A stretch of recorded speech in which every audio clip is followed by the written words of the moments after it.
পরিস্থিতি যাই হোক, চাপ সামলে ঘুরে দাঁড়াতে পারে অস্ট্রেলিয়া। গ্রানাডা সেন্ট জর্জেসে ওয়েস্ট ইন্ডিজের বিপক্ষে যেন সে কথারই প্রমাণ দিল তারা। সিরিজের দ্বিতীয় টেস্টের প্রথম দিনটা তাই ওয়েস্ট ইন্ডিজের হয়েও হলো না।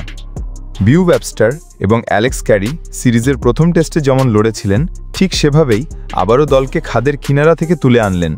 দুজনের জোড়া 50-তে সাময়িক চাপ সামলে 286 রানের পুঁজি পায় অস্ট্রেলিয়া। টস জিতে ব্যাটিংয়ে নেমে শুরুটা বেশ ভালোভাবেই করে অস্ট্রেলিয়া, তবে বিপত্তি বাধে 47 থেকে 50 রানের মাথায়। 3 ওভারের ব্যবধানে 3 উইকেট হারিয়ে ফেলে তারা। উসমান খাজা 16, কনস্ট্যান্সকে ফিরতে হয় ব্যক্তিগত 25 রান করে। চোট কাটিয়ে ফেরা স্টিভ স্মিথও ব্যর্থ হয়ে ফিরেছেন। হাল ধরেন ক্যামেরন গ্রিন এবং ট্র্যাভিস হেড, তবে খুব বেশি সুবিধা করতে পারেননি তারাও।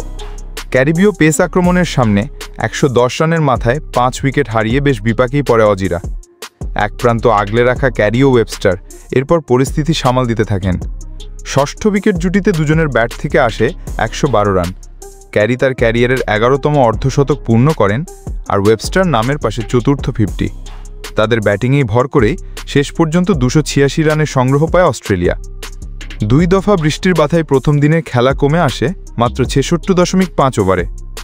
শেষ দিকে আলোক স্বল্পতার কারণে সময়ের আগেই দিনের খেলা বন্ধ হয়ে যায়। ওয়েস্ট ইন্ডিজ বোলারদের মধ্যে সবচেয়ে সফল ছিলেন আলজারি জোসেফ, নিয়েছেন 4 উইকেট। সঙ্গী ছিলেন জাইডেন সিলস, যার ঝুলিতে 2 অজি বাটারের উইকেট। বৃষ্টি বাধা, ওয়েস্ট ইন্ডিজের ট্রিকি কন্ডিশন সবকিছু উপেক্ষা করে দিন শেষে শক্ত অবস্থানেই রয়েছে অস্ট্রেলিয়া।